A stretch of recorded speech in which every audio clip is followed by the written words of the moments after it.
Это 2 на 3 метра маскировочные сети. Это на блиндаж, на технику, на военную технику. И вот навес даже, если поднять, то он совсем легкий. И наши сети должны сразу поступить туда на фронт.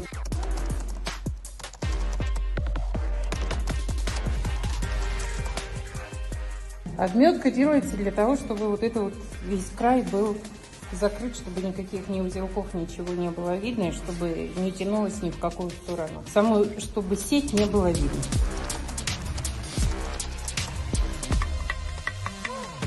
Белого же не видно шнура же, да?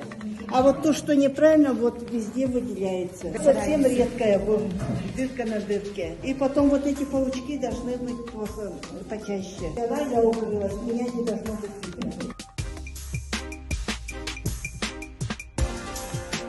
Девушка, вот посмотрите, где она не была. Даже красный чехол не видно. Даже красный чехол не видно, да? Ага. Вот, Чуть-чуть только.